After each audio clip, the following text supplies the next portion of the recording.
बहुत बहुत स्वागत है बच्चों आप सभी का आज की इस वीडियो में। और आज की वीडियो क्लास 12th के बच्चों के लिए बहुत ज़्यादा इंपॉर्टेंट वीडियो होने वाली है बच्चों, क्योंकि आज की इस वीडियो में हम डिस्कस करेंगे क्लास 12th का आपका जो हिस्ट्री का सब्जेक्ट है, हिंदी में जैसे हम इतिहास बोलते हैं, इसके बारे में। ठीक है, तो जैसा कि आप सभी बच्चों को पता है कि आपका हिस्ट्री का कल यानी कि 28 मार्च 2024 को आपका जो सीबीएसई बोर्ड का एग्जाम है बच्चों, ये होने वाला है। ठीक है, अब कल एग्जाम है, यानी कि अब आपके पास में अपनी प्रिपरेशन, अपनी तैयारी और रिवीजन के लिए सिर्फ और सिर्फ एक ही दिन का टाइम और बचा हुआ है बच्चों। इसीलिए आपकी इतनी कम टाइमिंग की शॉर्टेज को देखते हुए एक ही दिन में आप सभी बच्चे अपनी तैयारी को, अपनी प्रिपरेशन को, अपने रिवीजन को और भी बेहतर से बेहतर बना सकें, इसी बात को ध्यान में रखते हुए आज हम लेके आए हैं एक और most important sample question paper को। और ये एक ऐसा सैंपल क्वेश्चन पेपर है बच्चों, आप ये कह सकते हो कि 4 से 5 सैंपल पेपर का ये एक निचोड़ होने वाला है, सैंपल पेपर नंबर 8। ठीक है, क्योंकि इस पेपर में हमने जो भी क्वेश्चन लिए हैं वो मोस्ट इंपॉर्टेंट, सिलेक्टेड और रिपीटेड क्वेश्चन है, जिससे आपके बोर्ड के एग्जाम में पूछे जाने की बहुत ज्यादा संभावना बनती है बच्चों। ठीक है, अब देखो, वैसे तो ऑलरेडी मैंने आपको बहुत सारे पेपर करवा दिए थे, लेकिन बहुत सारे बच्चों की डिमांड थी कि सर जी आप ना एक ऐसी वीडियो बना दो, एक ऐसा पेपर बना दो, भले ही वो वीडियो 1 घंटे की होगी, कोई मैटर नहीं, हम देख लेंगे, लेकिन हाँ रिवीजन हमारा बहुत अच्छे से हो जाए। ठीक है, तो इसी बात को ध्यान में रखते हुए हम आपके लिए पेपर नंबर 8 लेके आए हैं। ठीक है बच्चों, और वीडियो में आगे बढ़ने से पहले आप सभी प्यारे प्यारे बच्चों को आपके हिस्ट्री यानी कि इतिहास के बोर्ड के एग्जाम के लिए, जो कि आपका कल होने वाला है, इसके लिए मेरी तरफ से दिल से ऑल द बेस्ट। अच्छे से पेपर करना बच्चों, थोड़ी बहुत जो रिवीजन की हमारी कसर रह गई है उसे आने वाले 1-2 वीडियो में और कंप्लीट कर लेंगे। ठीक है, तो आ जाइए एक बार पेपर का पैटर्न वगैरह देख लेते हैं। तो यहाँ पे देखिए आपको कोई भी सीरीज मिल जाएगी, ठीक है, कोई भी सेट मिलेगा। देखिए सेट आपको कोई भी मिले, ये जो सेट आपको मैं करवा रहा हूं, इस सेट के सारे क्वेश्चन हर एक के लिए इंपॉर्टेंट है। ठीक है, तो आइए एक बार देख लेते हैं कि पेपर का पैटर्न वगैरह कैसा रहेगा। तो पेपर 3 घंटे का रहेगा और ये 80 मार्क्स का आने वाला है। पेपर के पैटर्न को अगर आप ध्यान से देखें तो पेपर में होंगे आपके 5 खंड ABCD और ए, और टोटल होंगे number of question 34। Section A के अंदर 1 से लेके 21 ये रहेंगे आपके MCQ क्वेश्चंस। ठीक है, सेक्शन नंबर बी के अंदर 22 से लेके 27 ये आपके लघु उत्तरीय प्रश्न होंगे, 3-3 नंबर के टोटल आपके 6 क्वेश्चन आएंगे। ठीक है, खंड सी के अंदर 28 से 30 ये आपके दीर्घोत्तरीय प्रश्न होंगे, यानी कि 8-8 नंबर के टोटल आपके 3 क्वेश्चन आने वाले हैं। ठीक है, सेक्शन डी के अंदर, और देखो 8-8 नंबर के जो 3 क्वेश्चन है ना, इसमें आपको सभी में चॉइस भी मिलेगी। ठीक है, जो कि आपके लिए बहुत अच्छी बात है। ठीक है, खंड डी आ जाता है 31 से 33 ये आपके 4-4 नंबर के टोटल 3 क्वेश्चन होंगे स्रोत आधारित। और खंड ई आ जाता है जिसमें आपका एक ही क्वेश्चन रहेगा 34, ये रहेगा मैप बेस्ड, और ये आएगा आपका 5 मार्क्स का। ठीक है, तो ध्यान से सुनो बच्चों, आपके जो 8-8 नंबर के क्वेश्चन है, आपके जो 3-3 नंबर के क्वेश्चन है, इसकी प्रिपरेशन के लिए आपके बुक 1 का 1 शॉट, बुक 2 का 1 शॉट और बुक 3 का 1 शॉट ऑलरेडी हमने बना दिया। ठीक है, लिंक आपको मैं उन वीडियोस का आई बटन में दे दूंगा, तो आप यहां से जाके देख लेना। और साथ ही साथ आपके लिए मैप का मैंने एक ब्रह्मास्त्र वीडियो बना रखा है, अगर आपने वो भी नहीं देखा है तो उसका लिंक भी आई बटन में दे दूंगा। और हाँ, वैसे मैप का रिवीजन आपको मैं करवाऊंगा, आज लाइव में करवाऊंगा, तो सारे बच्चे उस लाइव को जरूर से ज्वाइन कीजिए। ठीक है, इंग्लिश मीडियम के बच्चे अपने पेपर के पैटर्न को इजीली यहां से देख सकते हैं। ओके, ओहो यहाँ पे लाइट जाने वाली है, चलिए कोई नहीं। अब देखिए आगे जो वीडियो आएगी उसमें हो सकता है थोड़ी वॉइस का चेंजेस हो, तो आप उसको इग्नोर करते हुए जो क्वेश्चन आपको मैं समझाऊंगा उस पर ध्यान दीजिएगा। ठीक है, तो आइए बच्चों वीडियो की शुरुआत करते हैं। अब जो बच्चे इंग्लिश मीडियम के हैं वो अपने पेपर के पैटर्न को यहाँ से समझें, क्योंकि देखो पेपर का जो सॉल्यूशन है वो आपको मैं हिंदी मीडियम में तो समझाऊंगा ही, जो बच्चे इंग्लिश मीडियम के भी हैं उनके लिए भी क्वेश्चन का आंसर प्रोवाइड किया जाएगा, तो डोंट वरी, आप सभी इसको अच्छे से देख सकते हैं। देखिए सेक्शन ए के अंदर आपके 21 तो MCQ आएंगे, सेक्शन बी के अंदर 22 से 27 शॉर्ट आंसर क्वेश्चन आएंगे 3 मार्क्स के, और सेक्शन सी के अंदर 28 से 30 ये लॉन्ग क्वेश्चन आंसर होंगे आपके 8 मार्क्स के, और सेक्शन डी के अंदर आपके 3 क्वेश्चन होंगे स्रोत आधारित यानी कि सोर्स बेस्ड 4 मार्क्स के, और सेक्शन ई में क्वेश्चन 34 रहेगा मैप बेस्ड 5 मार्क्स का। ओके, तो क्या आप तैयार है बच्चों आज के सैंपल पेपर की शुरुआत करने के लिए? चलिए शुरू करेंगे।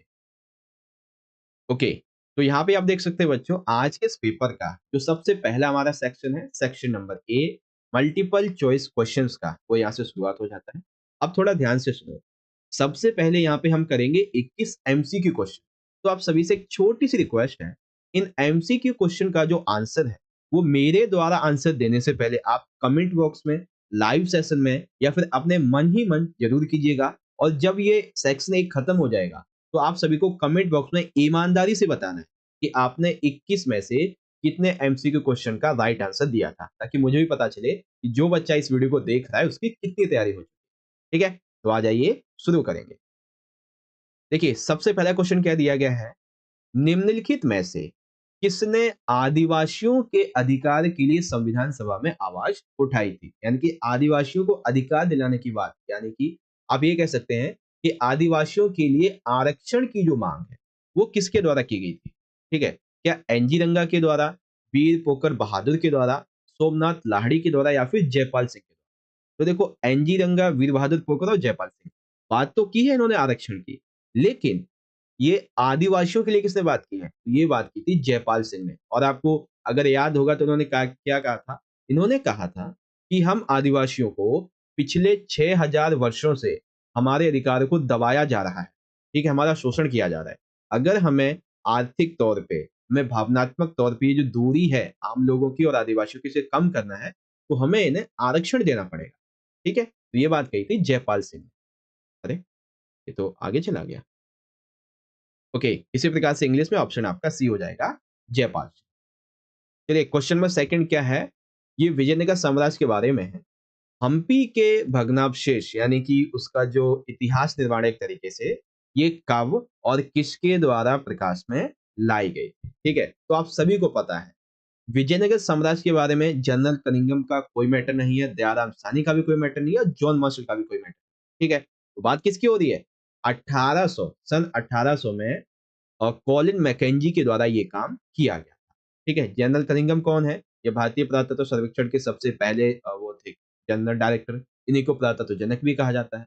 जॉन मार्शल ने 1924 में भारत में एक नवीन सभ्यता है, ठीक है, सिंधु घाटी में नवीन सभ्यता, हड़प्पा सभ्यता, इसकी इन्होंने घोषणा की थी, तो ये बात।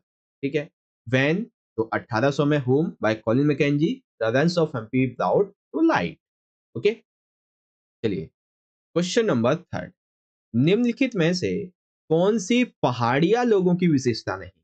ठीक है, तो जो पहाड़िया लोग होते थे, आपने चैप्टर 10 में पढ़ा होगा, तो इनमें से कौन सी विशेषता नहीं है? पहाड़िया लोग शिकार करते थे, बिल्कुल ठीक है। पहाड़िया लोग स्थायी कृषि करते थे, ये गलत है, क्योंकि पहाड़िया जो लोग थे ये जूम की खेती करते थे, साथ ही ये रेशम के कीड़े पालते थे, ठीक है, और भी काठ कोयला टाइप में ये सारे काम करते थे। लेकिन ये कहना कि ये लोग स्थायी कृषि करते थे, ये गलत है, क्योंकि ऐसी कृषि कौन करते थे? ऐसी कृषि जो थे वो संथाल लोग किया करते थे। ठीक है, कौन करते थे? संथाल लोग करते थे। तो which of the following is not a characteristic of the Pahari people to practise sustainable agriculture? Okay, question number 4, अब यहाँ पे एक चित्र दिया गया है, हमें ये छवि पहचान। तो अगर यहाँ पे छवि को आप थोड़ा सा ध्यान से देखें, तो ये एक हॉर्स है, ठीक है, इधर उसके ऊपर एक महाराजा है, उनके आसपास ये सिपाही वगैरह हैं, ठीक है, कुछ गरीब हैं, दरिद्र लोग हैं जो कि इनका स्वागत कर रहे हैं, या फिर कह सकते हैं कि जब 1857 का जो रिवॉल्यूशन हुआ था, विद्रोह हुआ था, उस दौरान ये गए थे। ठीक है, तो ये चित्र किसका है? इन मेमोरियम ये तो नहीं हो सकता है, क्योंकि ये चित्र कैसा था? ये चित्र था दो लेडी का, ठीक है, इन मेमोरियम का, जो कि एक घर के अंदर। अब द रिलीफ ऑफ कानपुर, ऐसा कोई चित्र है ही नहीं कानपुर का। ब्लोइंग फ्रॉम द गन्स, ये तो बहुत ही ज्यादा वो है, गन वाला था, बट यहाँ पे है नहीं ऐसा। ये किसका है? ये है द रिलीफ ऑफ लखनऊ का। ठीक है, ये चित्र कौन सा है? ये है द रिलीफ ऑफ लखनऊ। उसके बाद दृष्टिबाधित बच्चों के लिए है, आपके लिए भी है। भारत में जो सती प्रथा थी, अंग्रेजों के द्वारा इस पे कब प्रतिबंध लगाया गया? तो ये लगाया गया था 1829 में। ठीक है, इसी प्रकार से इंग्लिश में the relief of Lucknow is the showing वो picture and when was a practice of sati banned in the India 1829।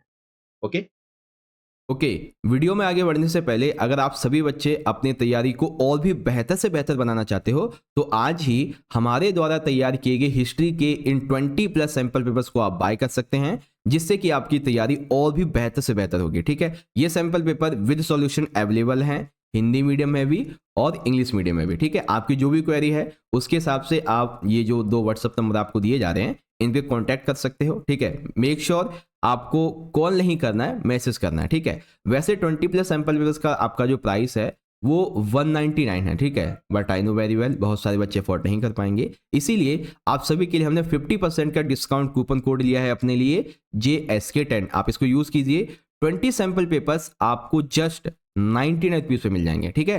तो आज ही जाइए और इन पेपर्स को बाय कीजिए और अपनी तैयारी को और भी बेहतर से बेहतर बनाइए, ठीक है। तो बच्चों चलिए अब हम वापस से टॉपिक पे चलते हैं। चलिए अब क्वेश्चन नंबर 5 देखिए। इसमें आपका ना एक 3 मार्क्स का क्वेश्चन भी कंप्लीट होगा। कैसे सर जी?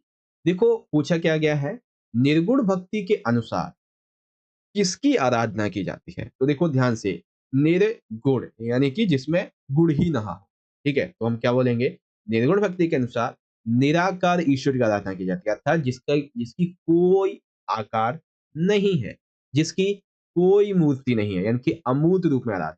कौन सा राइट हो जाएगा? ऑप्शन नंबर सी वाला राइट, ठीक है। अब इसे में आप ये बोल सकते हैं कि इसके अंदर यज्ञ वगैरह हो गए या फिर जितने भी बाहरी आडंबर होते हैं, इन सभी को इसमें अस्वीकार किया गया है, ठीक है। इन सभी को इसमें अस्वीकार किया गया है। और जो निर्गुण भक्ति में अस्वीकार है, वही सगुण भक्ति में स्वीकार्य है। यानी कि मूर्ति पूजा, ईश्वर की आराधना एक आकार के रूप में, मूर्ति रूप में पूजा, यज्ञ करना, बाहरी आडंबरों को अपनाना, ये चीजें होती हैं। तो ऑप्शन नंबर आपका सी एकदम करेक्ट है। ओके, चलिए क्वेश्चन नंबर 6 बहुत इंपॉर्टेंट है। इसमें आपको महात्मा बुद्ध के बारे में कम से कम 4 से 5 बातें एक ही बार में पता चलेगी। सबसे पहला तो महात्मा बुद्ध का जन्म हुआ था 563 ईसा पूर्व। दूसरा, इनका जन्म शाक्य कुल में हुआ था। और तीसरा, नेपाल के लुम्बिनी में हुआ था। तो ये सारी बातें बिल्कुल सही है। ज्ञान, तो इन्हें ज्ञान मिला था बोध गया बिहार में 35 वर्ष की आयु में, यानी कि 528 ईसा पूर्व। इनकी मृत्यु कब हुई थी? तो 483 ईसा पूर्व, जब ये 80 वर्ष के हो गए थे, भारत में हुई थी कुशीनगर में, ठीक है। तो इनके जन्म, ज्ञान और मृत्यु, इसके बारे में जितनी भी ये बातें दी गई हैं बच्चों, सभी की सभी बिल्कुल सही बातें हैं। तो यहाँ पे ऑप्शन नंबर ए आपका करेक्ट हो जाएगा। तो अब आप यहाँ से समझ सकते हैं कि कौन सी बात आपके लिए इंपॉर्टेंट है। ओके, चलिए इस प्रकार से महात्मा जो बुद्ध हैं, इनके बारे में बॉर्न, नॉलेज एंड डेथ, ये सारी बातें सही हैं, तो ऑप्शन ए करेक्ट। चलिए क्वेश्चन नंबर 7 क्या दिया गया है? अभिकथन में हमसे पूछा गया है, बर्नियर के ग्रंथ travels in the Mughal empire, इसमें अपने प्रेक्षण, आलोचनात्मक अंतर्दृष्टि तथा गहन चेतना के लिए उल्लेखनीय है। कारण क्या है? कारण यह है कि बर्नियर निरंतर मुगल कालीन भारत की तुलना तत्कालीन यूरोप से करता रहा और सामान्यतः यह यूरोप को श्रेष्ठ बताता। तो ये बात बिल्कुल ही सही है। तो ऑप्शन ए सही हो जाएगा, यानी कि ए और आर दोनों सत्य हैं और आर ए की सही व्याख्या करता है, ठीक है। इसी प्रकार से इंग्लिश में असर्शन ठीक है, रीजन ठीक है, और ये इसकी सही व्याख्या भी करता है। चलिए क्वेश्चन नंबर 8 आ चुका है। बहुत अच्छा प्रश्न है बच्चों। आरंभिक भारतीय इतिहास में ये जो 6ठी शताब्दी ईसा पूर्व का काल था, आखिर इसे एक महत्वपूर्ण काल क्यों माना जाता है? तो यहाँ पे 3 नंबर का एक क्वेश्चन कंप्लीट होगा आपका। तो क्यों माना जाता है? क्योंकि इस समय सबसे पहली बात तो ये कि आरंभिक राज्यों का उदय हुआ था। दूसरा, कुछ महत्वपूर्ण नगरों का उदय हुआ। तीसरी बात, लोहे का प्रयोग सबसे पहले उपयोग होना शुरू हुआ, जैसे कि हलों में जो हल बनाए गए इसके लोहे के नुकीले वाले, ठीक है, हथियार बनाए गए। सिक्कों का उपयोग इसमें शुरू हो गया। साथ ही बहुत सारे धार्मिक दार्शनिकों का विकास हुआ, जैसे बौद्ध, जैन इत्यादि का, ठीक है। तो ये 5 बातें जब 3 नंबर में क्वेश्चन आएगा ना कि ये काल इंपॉर्टेंट क्यों है, तो आप ये 5 बातें लिख देना, पूरे 3 नंबर मिल जाएंगे। वेल, ऑप्शन नंबर आपका यहाँ पे डी एकदम करेक्ट हो जाएगा, ठीक है बच्चों। चलिए अब आता है क्वेश्चन नंबर 9। इसमें देखिए आपको एक बात पहले ही पता चली गई है, वो क्या कि गांधी जी के द्वारा 12 मार्च 1930 को दांडी यात्रा शुरू की गई। तो अब आपसे अगर एमसीक्यू में पूछा जाए कि दांडी यात्रा कब शुरू की गई थी, तो 12 मार्च 1930 को। और ये पूछा जाए कि इसकी जो एंडिंग थी, यानी कि ये खत्म कब हुई थी, तो आप बता देना 6 अप्रैल, ठीक है। 6 अप्रैल 1930 को खत्म हुई थी, ठीक है बच्चों। अच्छा, ये जब शुरुआत हुई दांडी यात्रा, तो किस अमेरिकी पत्रिका ने इनका मजाक बनाया, ठीक है। तो उस पत्रिका का नाम था टाइम पत्रिका, ठीक है, टाइम्स पत्रिका। ऑप्शन नंबर आपका यहाँ पे जो सी है ये करेक्ट है। चलिए अब क्वेश्चन नंबर 10 दिया गया है, थोड़ा ध्यान से देखिएगा।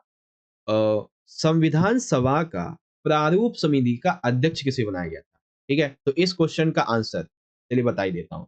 देखिए, वो थे डॉक्टर भीमराव अंबेडकर जी।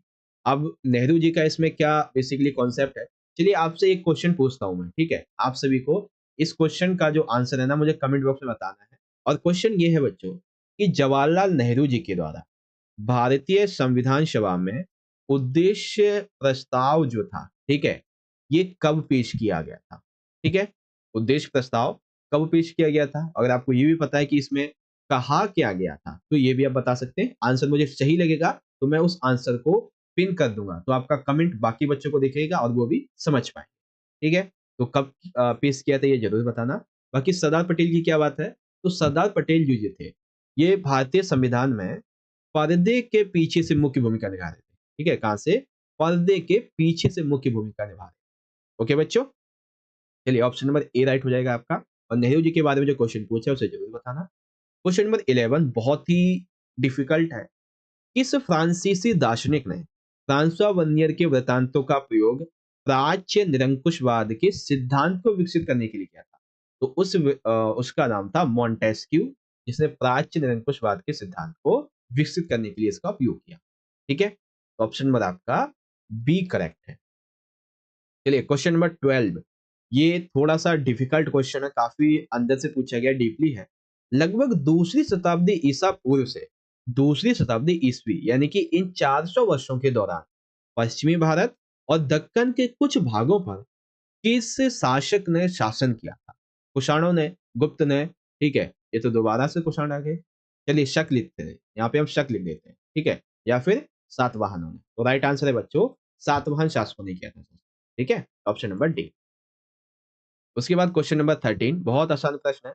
निम्नलिखित में से श्रेणी का कार्य नहीं था। अब पहले तो ये समझो श्रेणी है क्या।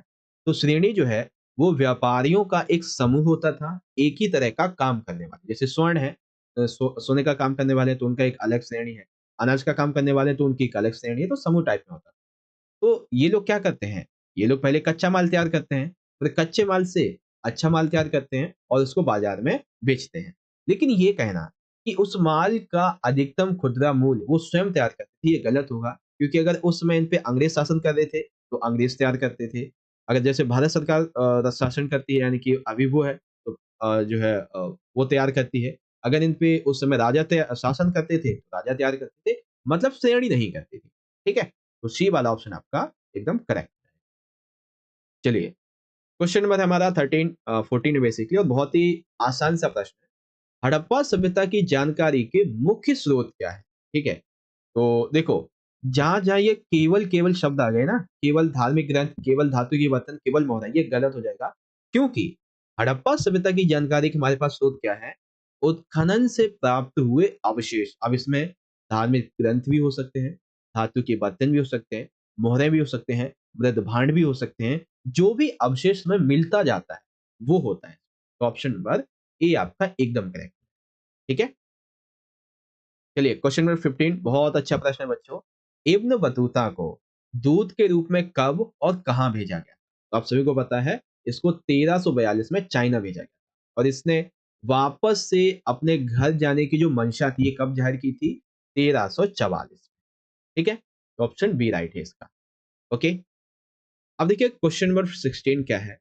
भू राजस्व के इंतजामात के चरण में शामिल है, यानी कि भू राजस्व के इंतजाम जो थे वो किसमें किए गए? तो पहला चरण तो ये था भाई कि भू राजस्व के लिए, ठीक है, यानी कि लैंड रेवेन्यू के लिए पहले तो कर निर्धारण किया गया यानी कि जमा। और दूसरा वास्तविक वसूली यानी कि हासिल। जमा यानी कि कितना रुपए कर निर्धारण किया गया, जैसे कि 100 रुपए कर निर्धारण किया गया था। ठीक है, फिर आया जमा यानी कि मतलब जमा तो हो गया कि कितना कर निर्धारण है। हासिल में ये था कि कितना उन्हें कर मिला, जैसे जमा 100 हो गया और कर मिला उन्हें मान लेते हैं कि 90 रुपए। ठीक है, तो ये जो 90 रुपए है ये उनकी वास्तविक वसूली यानी कि हासिल। ठीक है, तो ये दोनों ही इसमें शामिल थे। ठीक है, तो यहाँ पे ऑप्शन बी आपका जो डी है ये करेक्ट हो जाएगा। अब देखिए क्वेश्चन नंबर यहाँ पे 17 है। सांची स्तूप के एक संग्रहालय और अतिथिशाला बनाने का अनुदान किसने दिया? ठीक है, तो आप सभी को पता है ये शाहजहां बेगम की जो उत्तराधिकारी थी सुल्तान जहां बेगम, इन्होंने दिया था संग्रहालय और अतिथिशाले का। चलिए एक और आपसे मैं एमसीक्यू पूछता हूँ, आप सभी बच्चे इस क्वेश्चन का आंसर कमेंट बॉक्स में जरूर बताना। क्वेश्चन ये है, सांची के स्तूप की जो खोज हुई थी, ठीक है, सांची के स्तूप की खोज ये कब हुई थी? सारे बच्चे इस क्वेश्चन का आंसर करेंगे कि सांची की स्तूप की खोज कब हुई थी, कमेंट बॉक्स में। ओके, तो ऑप्शन नंबर आपका यहाँ पे जो है सी एकदम करेक्ट हो जाएगा। ओके, फिर आगे आता है क्वेश्चन नंबर 18। अवध के कौन से नवाब को अंग्रेजों के कुशासन का आरोप लगाकर पद से बेदखल कर दिया गया? ठीक है, तो अवध के वो कौन से शासक थे जिनसे ये कहा गया कि तुम जो है ना वहां पे शासन करने लायक ही नहीं हो? वो कौन से थे? उनका नाम था वाजिद अली शाह। ठीक है, ऑप्शन नंबर आपका ए एकदम करेक्ट है। उसके बाद देखिए, अब यहाँ पे 19वें क्वेश्चन में आपको तीन बातें पता चलेंगी। सबसे पहले तो जैन धर्म के अंदर अभी तक टोटल 24 तीर्थंकर हुए हैं, ठीक है, जिसके अंदर से 24वें तीर्थंकर थे महावीर। ठीक है, अब आपसे ये पूछा जाए कि जैन धर्म के जो संस्थापक थे, ठीक है, या फिर सबसे पहले तीर्थंकर कौन थे, तो उनका नाम था स्वामी ऋषभदेव। ठीक है, संस्थापक या पहले तीर्थंकर कितने कौन थे? स्वामी ऋषभदेव। कितने हो चुके हैं? तो 24 हो चुके हैं, और 24वें कौन थे? महावीर जी। ठीक है, तो ऑप्शन नंबर आपका यहाँ पे जो है वो बी एकदम करेक्ट हो जाएगा। चलिए, क्वेश्चन नंबर 20 में पूछा गया है, मध्यकालीन भारत के समाज में सिंचाई व्यवस्था में शामिल है। तो मध्यकालीन भारत में सिंचाई व्यवस्था में क्या शामिल था? तो उस समय नहरों के माध्यम से भी सिंचाई होती थी, राज्य के द्वारा मदद देकर सिंचाई होती थी, कुछ कृत्रिम तरीके अपनाए गए थे जैसे जलाशय बनाना या फिर इत्यादि के, इनके माध्यम से होती थी। तो ऑप्शन नंबर आपका डी एकदम करेक्ट है। ठीक है बच्चों, तो यहाँ पे आपका डी एकदम राइट हो जाएगा। अब सबसे आखिरी क्वेश्चन आता है बच्चों, क्वेश्चन नंबर 21, और इसके अंदर से आपका एक 3 मार्क्स का जो क्वेश्चन है ये भी आपको समझ में आ जाएगा। और क्वेश्चन क्या है, जमींदार जो थे वो कंपनी को एक समय पे राशि क्यों नहीं चुका पाते थे? ठीक है, यानी कि जो कर होता था कंपनी का वो उसे क्यों नहीं चुका पाते थे? तो सबसे बड़ा कारण ये था कि जो कर मांगा जाता था वो बहुत ही ज्यादा हुआ करता था, पहली बात। दूसरी बात, प्रारंभिक मांगे बहुत ही ज्यादा ऊंची हुआ करती थी। तीसरी बात, कृषि की उपज की जो कीमतें थी वो काफी ज्यादा नीचे थी। ठीक है, यानी कि कृषि जो उपज होती थी उसकी कीमतें बहुत ज्यादा नीचे होती थी, इसलिए। और फिर डी है उपरोक्त सभी। तो 3 नंबर में जब आपका ये क्वेश्चन आएगा तो आपको ये 3 बातों को अच्छे से एक्सप्लेन कर देना। ठीक है, तो ऑप्शन नंबर आपका यहाँ पे डी एकदम करेक्ट हो जाएगा। ठीक है बच्चों, इस प्रकार से 15 से 20 मिनट के अंदर इस पेपर का जो हमारा सेक्शन नंबर ए था बच्चों, ठीक है, सेक्शन ए, जिसके अंदर हमने 21 एमसीक्यू को कर लिया है। अब आप सभी बच्चे ईमानदारी से कमेंट बॉक्स में मुझे आंसर जरूर देना कि इन 21 एमसीक्यू में से आपने कितने का राइट आंसर दिया। ठीक है, ताकि मैं भी देखूं कि जो बच्चे इसको देख रहे हैं उन्होंने कितनी तैयारी कर रखी थी। ओके, चलिए अब आ जाता है हमारा अगला सेक्शन, सेक्शन नंबर बी। ठीक है, जिसके अंदर हमारे शॉर्ट आंसर टाइप में हमसे क्वेश्चंस पूछे जाएंगे। तो आ जाइए शुरुआत करते हैं। देखिए, सबसे पहला जो हमारा क्वेश्चन है 22, ये चैप्टर 7 से है और 5 से। प्रश्न ये है, विजयनगर में जो किलेबंदी थी इससे प्रभावित हुआ एक फारस का राजदूत, ठीक है, जिसका नाम था अब्दुल रज्जाक। तो किलेबंदी से प्रभावित होकर इसने क्या लिखा था अपने यात्रा विवरण में, वो हमें बता। आ जाइए समझते हैं। फारस के राजदूत अब्दुल रज्जाक का विवरण किलेबंदी के बाद। सबसे पहली बार, 15वीं शताब्दी में ये जो अब्दुल रज्जाक था ये कालीकट आया था, और वह यहाँ की किलेबंदी को देखकर, विजयनगरी किलेबंदी को देखकर बहुत हैरान हो गया, क्योंकि आमतौर पे जब ये किलेबंदी को देखता है तो उसमें केवल शहर ही होते थे, आम जो राजधानी होती थी वो होते थे, किले होते थे। लेकिन विजयनगर में खेतों को भी और जंगलों को भी किलेबंद किया गया था, इसीलिए बहुत ज्यादा हैरान हो गया था। ठीक है, यहाँ पे सबसे बड़ी दीवार शहर के चारों ओर बनी पहाड़ियों को आपस में जोड़ती थी, जिससे कोई इस पे आक्रमण करने से पहले 100 बार सोचता, क्योंकि उसे पहाड़ियों के ऊपर से आक्रमण करना पड़ता। ठीक है, पत्थर के टुकड़े पुनःकार के थे, इसलिए ये एक दूसरे पर टिके थे, अर्थात इन्हें जोड़ने के लिए किसी मसाले टाइप का उपयोग नहीं किया गया था, इसे तोड़ना बहुत ही मुश्किल हुआ करता। ठीक है, अब्दुल जैक लिखता है कि पहली पहली जो किलेबंदी थी इसमें जुते हुए खेत, दूसरी किलेबंदी में बाग बगीचों को, और तीसरी प्रकार की किलेबंदी में आवासों को रखा। ठीक है, तो अब्दुल रज्जाक के बारे में ये बातें लिखी। एक छोटा सा क्वेश्चन और बनेगा कि पेश क्या लिखता है किलेबंदी के बारे में। तो पेश लिखते हैं कि पहली परिधि से शहर में प्रवेश करने तक की स्थिति मतलब दूरी जो थी वो बहुत ज्यादा थी। जिसमें खेत थे जहाँ पे धान उगाए जाते थे, वहाँ कई उद्यान थे, जंगल थे, सिंचाई के लिए नहरों, हौजों इत्यादि का उपयोग भी किया जाता। ठीक है? तो अब्दुल रज़्ज़ाक और पेस इन दोनों के बारे में ये बातें आप बता देंगे। सेकंड क्वेश्चन क्या है जो कि बहुत ही आसान है। अल बिरूनी को भारतीय समाज को समझने में कौन-कौन सी बाधाएँ आई थी और उन उन पर उसने कैसे विजय पाई समझाइए। तो एक-एक करके सारी बातों को समझते हैं, ठीक है? देखो, अल बिरूनी भारत को समझने में आई बाधाएँ और उन पर विजय। देखिए, अल बिरूनी जैसा कि दूसरी कंट्री से आया था, ठीक है? मोरक्को के तंज नहीं, अल बिरूनी कहाँ से आया था याद नहीं आ रहा अभी। चलिए यहाँ पे ध्यान दो। अल बिरूनी जिस कंट्री से आया था, वहाँ पे अरबी, फ़ारसी इत्यादि भाषाएँ थी। तो यहाँ पर संस्कृत की जो भाषा थी और अरबी जो फ़ारसी थी, इसमें बहुत ज़्यादा भिन्नता अंतर था। इसीलिए ये विचारों को, सिद्धांतों को समझ नहीं पा रहा था। तो इसको दूसरी भाषा में अनुवाद करना बहुत ही मुश्किल था क्योंकि यहाँ पे सब कुछ संस्कृत में था। ठीक है? तो एक तो हो गई इसकी समस्या संस्कृत वाली। दूसरी धार्मिक अवस्था और प्रथा में भिन्नता थी। अर्थात यहाँ के जो लोग थे, वो बहुत सारे धर्मों को मानते थे, अलग-अलग प्रकार की प्रथाओं को मानते थे। और तीसरा अवरोध था अभिमान का। अभिमान यानी कि जो ब्राह्मण थे, वो इसे अपना शिष्य या फिर अपना ज्ञान देना नहीं चाहते थे क्योंकि ये विदेशी था। ठीक है? अब इसने विजय कैसे पाई? तो विजय ऐसे पाई, अल-ब्रूनी लगभग पूरी तरह से ब्राह्मणों के द्वारा रचित जो कृतियाँ थी, जो अभिलेख थे, उन पर आश्रित था। उसने भारतीय समाज को समझने के लिए अक्षर वेदों का, पुराणों का, भगवद गीता, पंतजलि कृति, मनुस्मृति इत्यादि का सहारा लिया और उसने भारतीय समाज को समझा। तो ये समस्याएँ थी 3 और इन 2 तरीके से इसने भारतीय समाज को समझा बच्चों। ठीक है? आ गया समझ? अब इस इन दोनों क्वेश्चन को इंग्लिश में देखते हैं। Write the description of the Persian messenger impressed by the fortification in Vijayanagar. तो कौन था वो? वो था अब्दुल अब्दुल रज़्ज़ाक। तो अब्दुल रज़्ज़ाक के बारे में ये 4 बातें आप बताएँगे। फिर पेश का ये एक अलग point. Okay. And what obstacles did Al-Biruni face in understanding Indian society and how did they overcome them? तो देख सकते हैं ये रहा आपका कंप्लीट आंसर जो कि आप यहाँ से बता सकते हैं। चलिए अब आ गया हमारा क्वेश्चन नंबर 23। बहुत अच्छा प्रश्न है और ये प्रश्न कई बार पेपर में आया। पहाड़िया लोगों के लिए एक नया खतरा अर्थात कुदाल और हल की लड़ाई का वर्णन कीजिए। ये कुदाल और हल की लड़ाई क्या है? संथाल और पहाड़िया लोगों के बीच का संघर्ष। ठीक है? बड़े ध्यान से समझना क्योंकि यही सेम जो क्वेश्चन है वो आपसे आपके प्री बोर्ड या फिर बोर्ड एग्जाम में 8 नंबर में भी आ सकता है। ठीक है? तो ध्यान से समझिएगा। देखो, पहाड़िया जो लोग थे, ये जंगल के छोटे हिस्से में रहते थे, वहीं पर ये अपनी गुजर-बसर किया करते थे। ठीक है? उन्हीं दिनों एक नए खतरे की सूचना मिलती है कि वहाँ पे संथाल लोगों का आगमन हुआ। संथाल लोग जहाँ पे भी जाते थे, ये जंगलों का सफाया करते थे, इमारती लकड़ी को काटते थे, जमीन जोतते थे, चावल, कपास इत्यादि की खेती करते थे और एक बड़े इलाके में घुसे चले थे। ठीक है?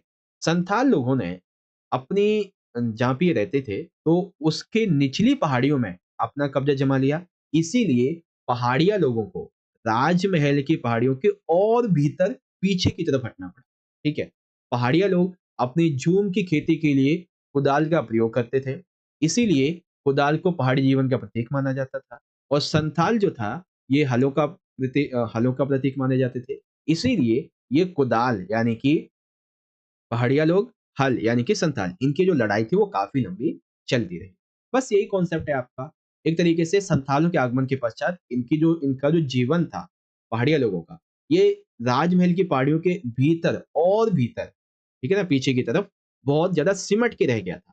अब इन्हें झूम की खेती करने को नहीं मिल रही थी, ठीक है? अब ये व्यापार ज़्यादा नहीं कर पा रहे थे। कई बार अकाल पड़ते थे तो ये बाहर के जो गाँव थे उन पे आक्रमण कर देते थे, ठीक है? क्योंकि जब खाने के लिए नहीं बचा है कुछ तो इसलिए। ठीक है? तो ये थी कुदाल और हल की लड़ाई। इस प्रकार से इंग्लिश में describe the new threat to Paharia people this battle between spade and plough. तो क्या था वो बैटल? उसके बारे में आप यहाँ से पढ़ सकते हैं। ये थे आपके सारे। Question number 24। आपने ये प्रश्न सुना तो बहुत होगा, लेकिन एक आंसर कैसे लिखना है वो आपको नहीं पता। मैं आपको बता देखिए, अवध में ताल्लुकदारों की सत्ता छीनने का नतीजा यह हुआ कि पूरी सामाजिक व्यवस्था भंग हो गई। वर्णन कीजिए कैसे? तो लिखेंगे हम इस प्रकार से। अंग्रेजों से पहले ताल्लुकदार जो थे वो किसानों का शोषण भी करते थे, लेकिन किसानों की दृष्टि में ताल्लुकदारों की स्थिति बहुत ही दयालु थी और अभिभावक वाली, यानी कि वो उनका सम्मान, ठीक है। लेकिन जरूरत पड़ने पर ताल्लुकदार बुरे वक्त में किसानों को पैसा भी देते थे और उनकी सहायता भी करते थे।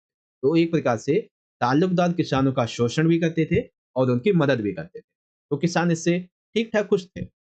जब तीज या त्योहार आते थे, तो ताल्लुकदार जो थे वो किसानों की मदद करते थे, उन्हें ऋण देते थे या कुछ उपहार टाइप में, ठीक है। लेकिन जब अब ताल्लुकदारों की सत्ता छिन गई, तो अब अंग्रेजों के राज में किसानों का मनमाना राजस्व किसानों से वसूला जाने लगा। अंग्रेज मनमाना पैसा मांगते थे उनसे, चाहे बुरा वक्त हो, चाहे फसल खराब हो या ना हो, अंग्रेज सरकार को कोई मतलब नहीं है, उन्हें तो सिर्फ और सिर्फ कर चाहिए, ठीक है। वहीं ताल्लुकदार जो थे वो थोड़ी बहुत रियायत किसान को दे देते। इसीलिए जब ताल्लुकदारों की सत्ता छिनी, उनसे उनके ये जो कर वसूलने का अधिकार थे, जमींदारी वगैरह छीन ली गई, तब बहुत ही ज़्यादा स्थिति सामाजिक जो थी वो बिगड़ने लगी। तो हम कह सकते हैं हाँ, इस प्रकार से सामाजिक व्यवस्था भंग हो गई। ठीक है?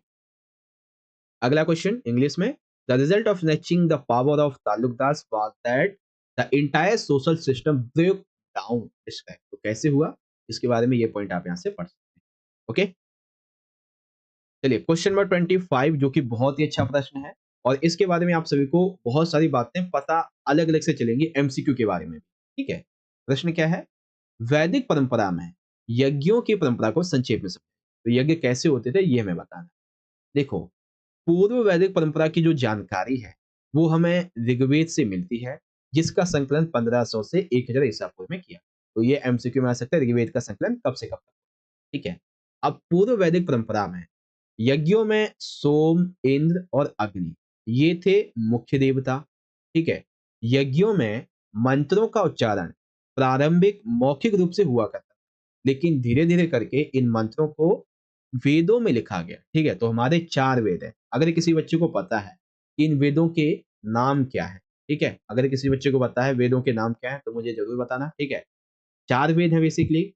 ठीक है, चलिए मैं आपको बता ही देता हूँ। एक तो अथर्ववेद है, सामवेद है, यजुर्वेद है, एक और है। अब उस चौथे वेद का क्या नाम है? मैंने कौन से बताए? सामवेद, अथर्ववेद, यजुर्वेद, एक और वेद है। उस चौथे वेद का क्या नाम है? बताएं सारे बच्चे अगर पता है आपको तो।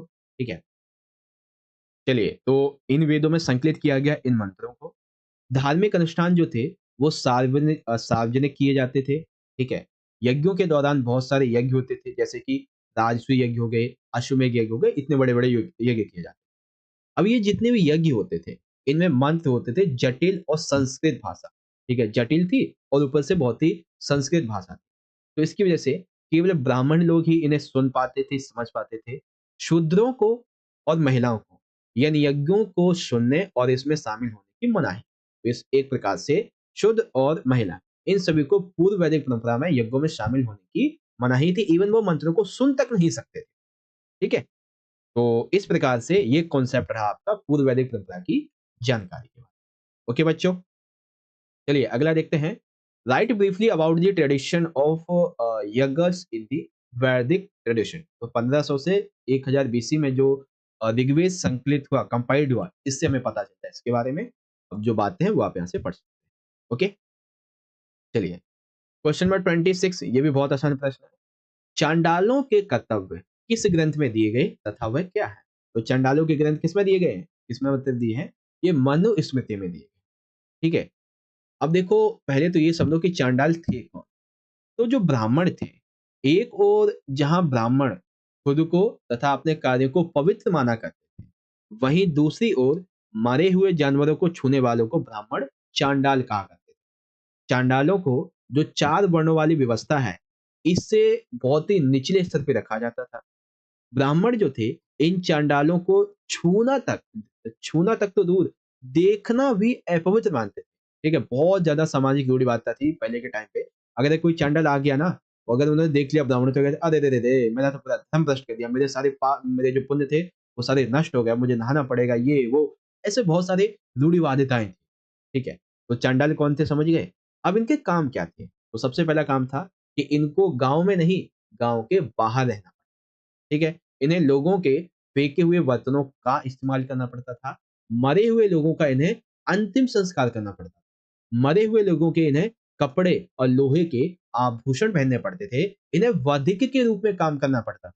ठीक है, रात में गांव में और नगर में इन्हें चलने की अनुमति बिल्कुल भी नहीं थी। अगर ये आते भी थे ना, तो इनके पैरों में एक वो पायल जैसा कुछ बंधा रहता था, ताकि अगर ये आए, जैसे कोई जानवर वगैरह मर जाता था, ठीक है, तो उसको लेने के लिए अगर आते भी थे, तो उस पैरों की पायल की आवाज से, घुंघरू टाइप में, तो वो आएगी, मतलब पैरों की जब आवाज होगी उसकी घुंघरू की, तो जो ब्राह्मण है वो उनको देखने से बच जाए। ठीक है, तो ऐसी रूढ़ी बाध्यताएं रही थी पहले के टाइम। ओके, चलिए अब इनको इंग्लिश में देखते हैं। In which book are the duties of Chandals given and what are they? तो क्या था उसके बारे में आप यहाँ से ये चीजें पढ़ सकते हैं। ओके, चलिए ये वाला हो गया आपका। अब यहाँ पे आगे बात करते हैं अगले क्वेश्चन की। क्वेश्चन नंबर 27, 3 मार्क्स का आखिरी क्वेश्चन है। अब इसमें देखो दो क्वेश्चन जो कि बहुत ही बड़े हैं और इंपॉर्टेंट। पहला प्रश्न, ग्रामीण समुदाय में दस्तकारिता का वर्णन कीजिए। तो ग्रामीण समुदाय में दस्तकारिता कैसे होती थी, ध्यान से समझो। देखो, दस्तकारिता की जब हम बात करते हैं, तो इसमें हम महिलाओं की भी बात करेंगे, पुरुषों की भी बात। तो लिखेंगे इस प्रकार से बच्चों, देखो, गांवों में दस्तकारिता काफी अच्छी तादाद में, यानी कि बहुत सारे लोग करते हैं। कहीं कहीं पे तो ये देखा गया था कि कुल घरों के 25% घर दस्तकार थे, यानी कि अगर किसी गांव में ये 20 घर हैं, ठीक है ना, तो इसमें से जो 5 घर हैं वो दस्तकारिता का ही काम करते थे। अब वहीं एक बड़ा स्केल लेते हैं, अगर 1000 घर हैं, तो उसमें से 250 घर जो थे वो दस्तकारिता का ही काम करते थे। ठीक है, इसीलिए कई बार किसानों के काम में और जो दस्तकार लोग होते थे इनके काम में डिफरेंशिएट करना बहुत ज्यादा मुश्किल होता था। क्यों भाई? क्योंकि कई ऐसे समूह थे जो कि किसानी भी करते थे, और जब खाली टाइम मिलता था तो वो दस्तकारिता के भी काम करते थे। अब पहले देखो, दस्तकारिता के क्या क्या काम हो सकते थे।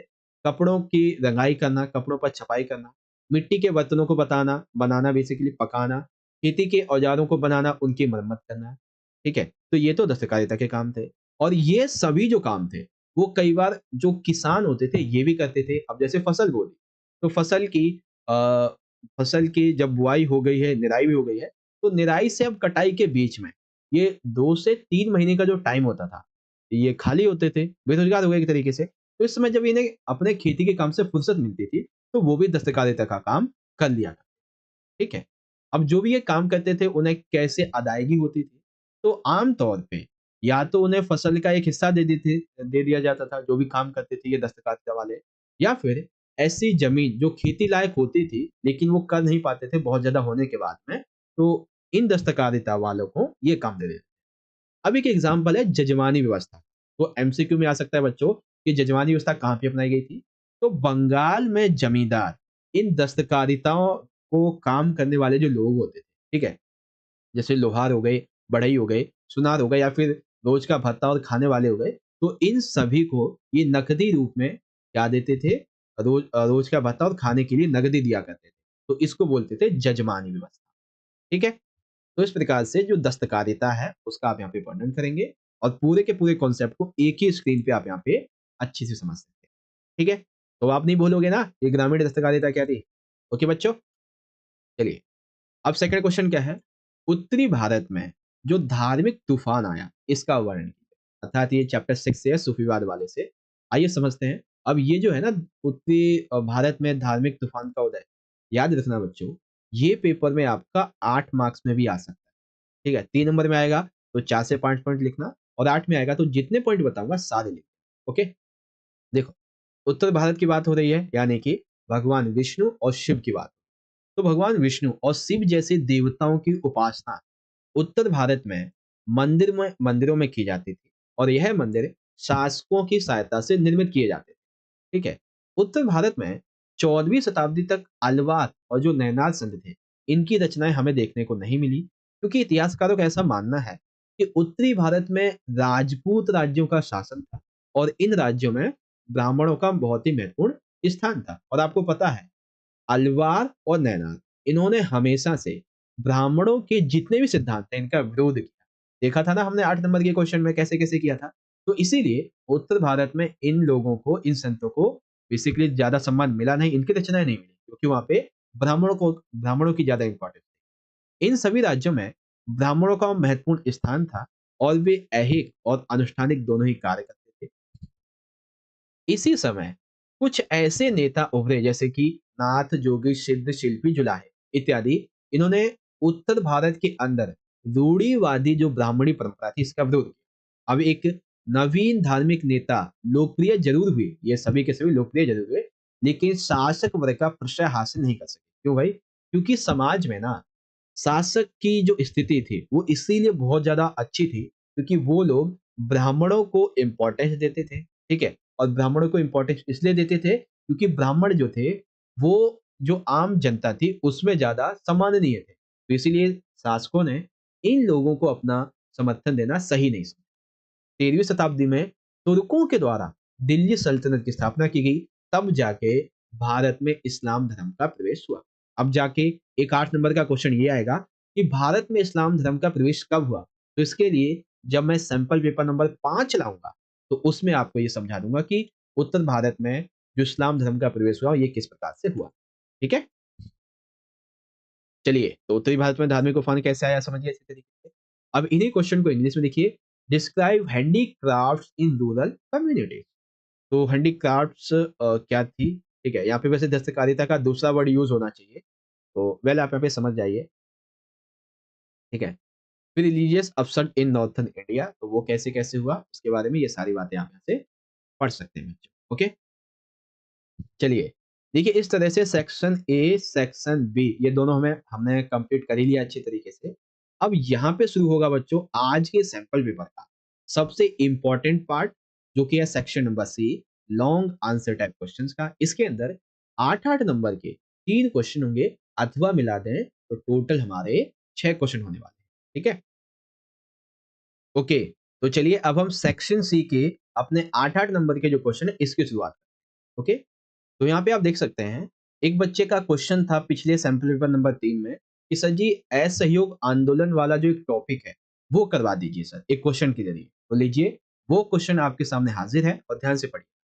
क्वेश्चन है असहयोग आंदोलन शुरू होने के क्या क्या कारण थे, और इसी में अथवा में क्वेश्चन ये है कि असहयोग आंदोलन जब शुरुआत हुआ उन जिन कारणों की वजह से, तो असहयोग आंदोलन के दौरान क्या क्या गतिविधियां हुई, और जब ये असहयोग आंदोलन हुआ तो इसके क्या परिणाम निकले, और फाइनली महात्मा गांधी जी के द्वारा इस आंदोलन को समाप्त करने के क्या क्या कारण थे। ठीक है, तो सारी बातें असहयोग आंदोलन के बारे में आपको पूरी की पूरी यहाँ पे पता चलेंगी, तो बड़े ध्यान से और एकदम फोकस होकर समझिए। ओके, देखिए असहयोग आंदोलन अंग्रेजों के खिलाफ छेड़ा गया एक सबसे बड़ा आंदोलन था जिसमें समाज के सभी वर्गों ने हिस्सा लिया था। और जब ये आंदोलन सफल हुआ तो अंग्रेजों को इस बात का पता चल गया कि अगर हमने आने वाले कुछ ही समय में इन्हें इनकी सत्ता नहीं लौटाई तो ये हमारे लिए बहुत ज्यादा मुश्किल हो जाएगा इनके शासन।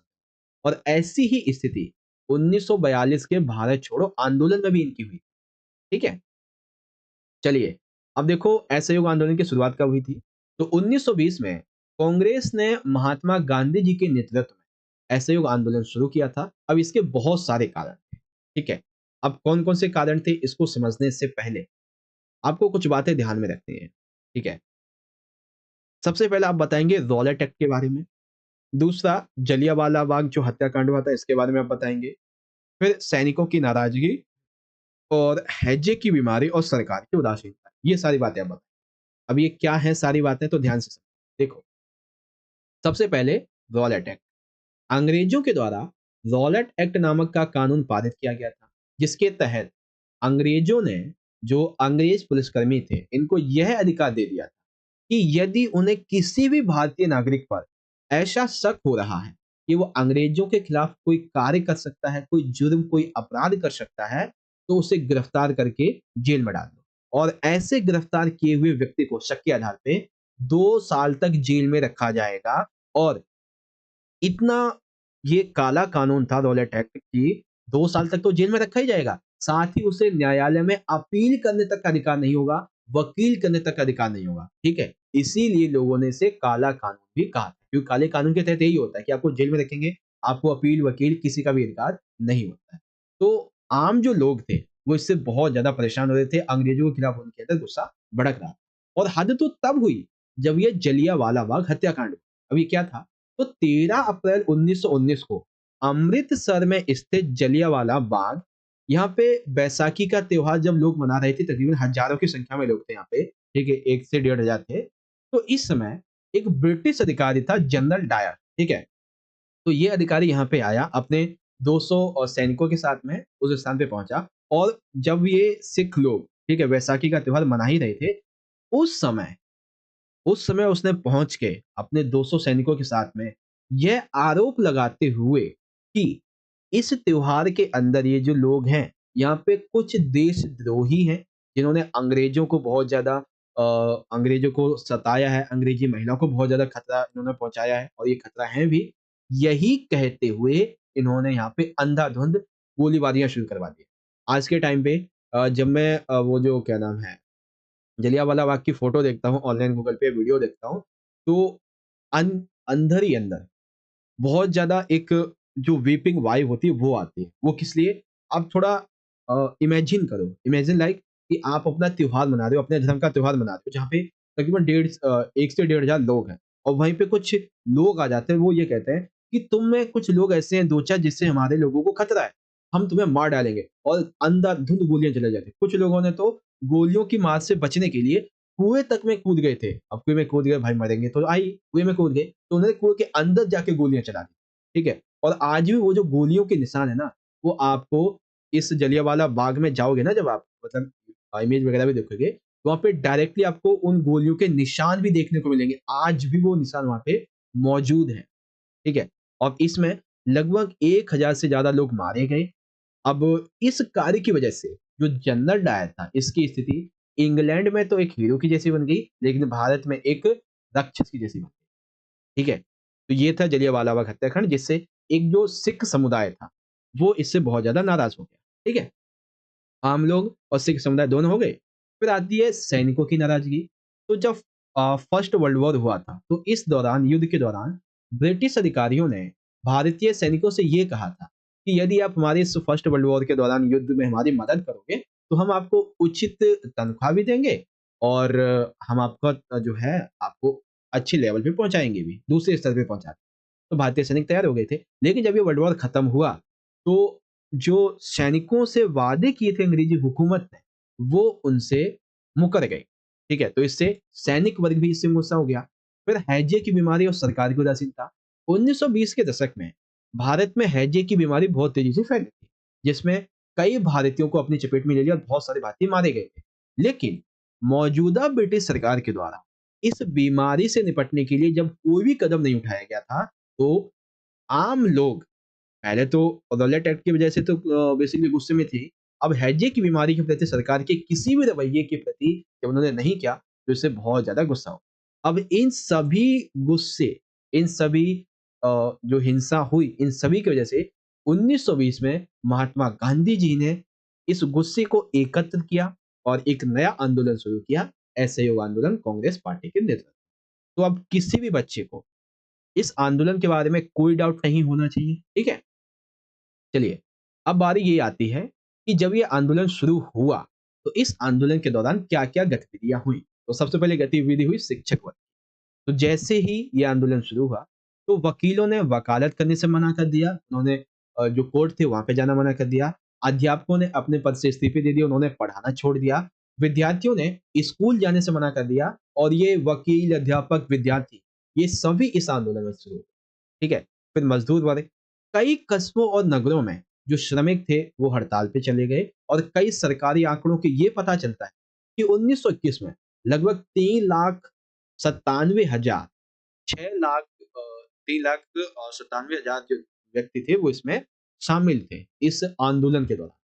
फिर इस आंदोलन में क्या हुआ? विदेशी वस्तुओं का बहिष्कार हुआ क्योंकि अंग्रेजों के खिलाफ बहुत ज़्यादा गुस्सा था, तो भारतीयों के द्वारा विदेशी वस्तुएँ, कपड़े इत्यादि का बहिष्कार किया गया, उनकी होली जलाई गई, उनको एकत्र करके जलाया गया था और परिणाम स्वरूप विदेशी माल के आयात में भारी कमी हुई क्योंकि हम जब पहनेंगे ही नहीं विदेशी कपड़ों को, तो वो भारत में आएँगे ही क्यों? ठीक है? और हुए धरना प्रदर्शन। महिलाओं के द्वारा शराब की दुकानों के सामने शांतिपूर्वक धरना प्रदर्शन किए गए, ये सारी बातें हुई। अब थोड़ा-सा ध्यान से एक चीज़ और मैं समझाता हूँ आपको। यहाँ पे जो बातें अभी-अभी हमने सुनी, ठीक है? शिक्षित वर्ग की, मज़दूर वर्ग की और धरना प्रदर्शन की। इन तीनों ही बातों को जब आपका एक वो आंदोलन 1942 का जो भारत छोड़ो आंदोलन है वो जब आएगा ना कि ये एक जन आंदोलन कैसे था, तो इसमें आप ये पहला, दूसरा और चौथा ये तीनों पॉइंट आप लिख देना, ठीक है? बस ये डेटा मत लिखना, बाकी सारी चीजें लिख देना, ठीक है? तो एक साथ आपका भारत छोड़ो आंदोलन का भी कॉन्सेप्ट हो गया और ऐसे ही। उसके बाद असहयोग आंदोलन के परिणाम क्या-क्या निकले? तो गांधी जी जो थे, वो एक जन नेता के रूप में उभरे हुए। क्यों? क्योंकि गांधी जी के द्वारा असहयोग आंदोलन से भी पहले बहुत सारे बड़े-बड़े आंदोलन किए गए थे। लेकिन असहयोग आंदोलन एक राष्ट्रव्यापी आंदोलन ना होकर एक क्षेत्रवाद आंदोलन था। मतलब उससे पहले जो थे, वो राष्ट्रवादी नहीं थे आंदोलन, वो कैसे थे? क्षेत्रवाद थे। लेकिन ये जो असहयोग आंदोलन था ना, ये एक राष्ट्रव्यापी आंदोलन था, जिसकी सफलता ने गांधी जी को एक राष्ट्रवादी नेता के रूप में प्रसिद्ध कर दिया। और आपको पता होगा, जब ये आंदोलन शुरू हुआ था ना, तो बहुत सारी जैसे टाइम पत्रिका वगैरह हो गई, इसने इसकी आलोचना की थी इंटरनेशनल लेवल पे। लेकिन जब ये सफल हुआ, तो उन्होंने इसकी फिर इन्होंने गांधी जी की प्रशंसा भी की। ठीक है? फिर आया स्वराज पार्टी का गठन। 1922 में हुए कांग्रेस के लाहौर अधिवेशन में मोतीलाल नेहरू और चित्तरंजन दास एक गरमपंथी के रूप में उभरे, जिन्होंने कांग्रेस पार्टी से निकलकर एक अलग पार्टी का गठन किया 1922 में, स्वराज पार्टी। फिर कांग्रेस पार्टी का सामाजिक आधार व्यापक हो गया। जब ऐसे आंदोलन सफल हुआ, तो इसकी वजह से कांग्रेस पार्टी और ज्यादा मजबूत हुई, जिसकी कई शाखाएं, छोटी-छोटी शाखाएं विभिन्न छोटे-छोटे गांवों में फैल गई। ठीक है? जिससे कि जन आधार इसका व्यापक हो। अब सबसे बड़ा पॉइंट, आखिर महात्मा गांधी जी ने इस आंदोलन को समाप्त क्यों किया 1922?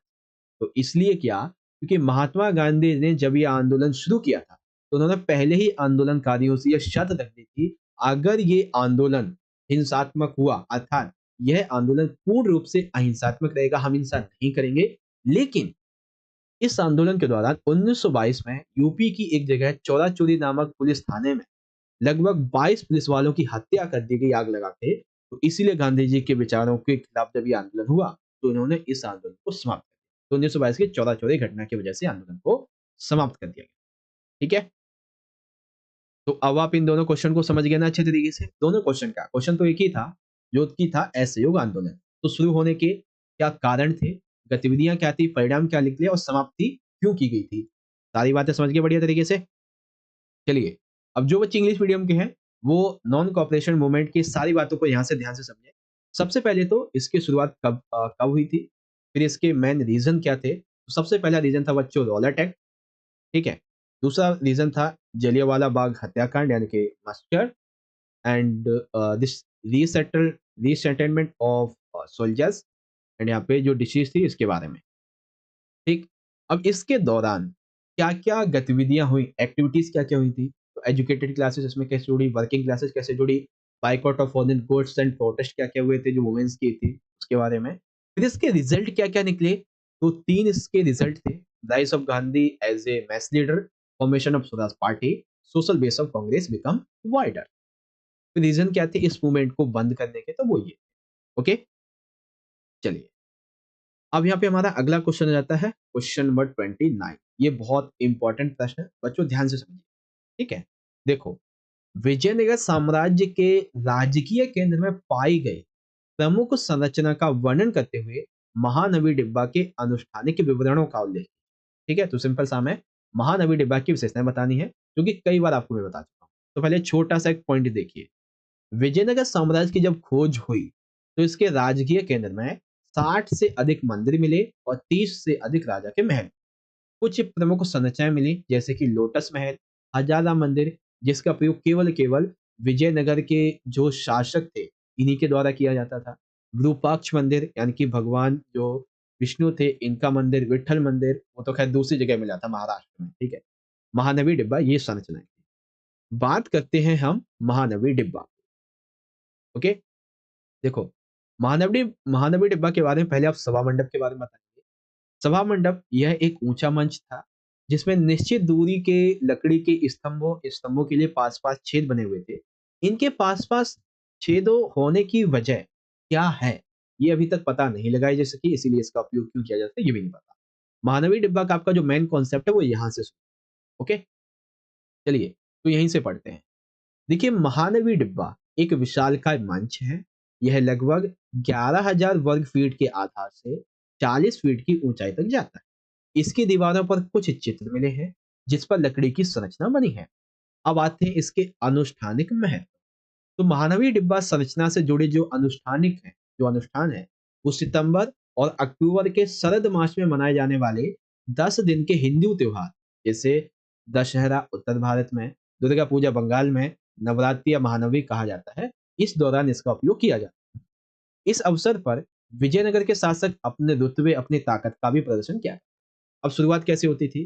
तो इस अवसर पर धर्म अनुष्ठान में पहले तो मूर्ति पूजा होती थी। मतलब पहले यज्ञ होता था। यज्ञ के दौरान मूर्ति पूजा होती थी। फिर राज्य का जो अश्वमेध होता था, उसकी पूजा की जाती थी। भैंस या फिर अन्य जानवर की बलि दी जाती थी। नृत्य होते थे, कुश्ती प्रतिस्पर्धा होती थी, घोड़े, हाथी, रथ, इन सैनिक इन सभी की शोभा यात्रा निकलती थी। साथ ही जो प्रमुख नायक और अमरनायक होते थे और इन राजाओं के अधीनस्थ जो राजा होते थे, इस दिन वो सभी इनके लिए एक भेंट, एक उपहार लेके आया करते थे, जो कि एक आकर्षण का बिंदु था। उसके बाद त्योहारों के अंतिम दिन में राजा अपने नायकों की सेना का खुले मैदान में आयोजित समारोह का निरीक्षण करते थे। लेकिन एक चीज ध्यान से सुनो, क्या एक राजा के महल में इतनी बड़ी संरचना का होना मुमकिन है? इसको लेके एक विवाद बना।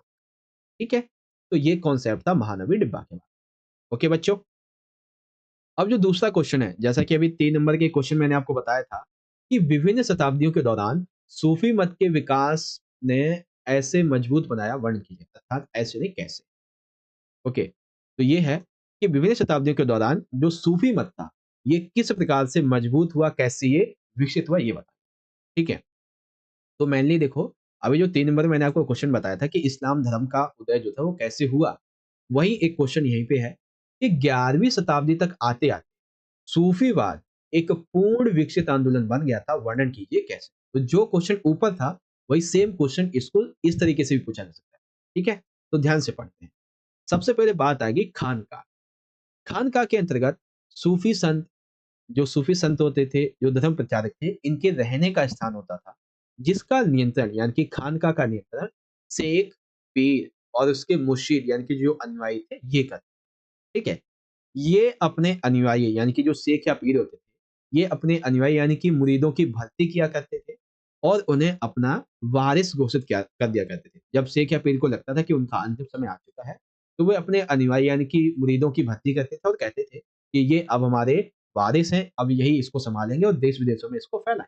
ठीक है, आध्यात्मिक व्यवहार के नियम निर्धारित किए गए थे कि हर एक जो मुरीद है उसको क्या क्या नियम करना चाहिए। ठीक है, 12वीं शताब्दी के आसपास इस्लामिक दुनिया में सूफी सिलसिला का गठन होने लगा था। अब सिलसिला क्या है? सिलसिला जो है, इसका शाब्दिक अर्थ है जंजीर, जो कि शेख और मुरीद के बीच एक रिश्ते का द्योतक यानी कि उसका प्रतीक थी। ठीक है, जिसकी सबसे पहली अटूट कड़ी थी पैगंबर मोहम्मद। तो अगर आपसे एमसीक्यू में पूछा जाए कि सिलसिला की सबसे पहली अटूट कड़ी कौन है, तो पैगंबर मोहम्मद है। ये दर्शाती क्या है? तो शेख और मुरीद के रिश्ते को दर्शाती।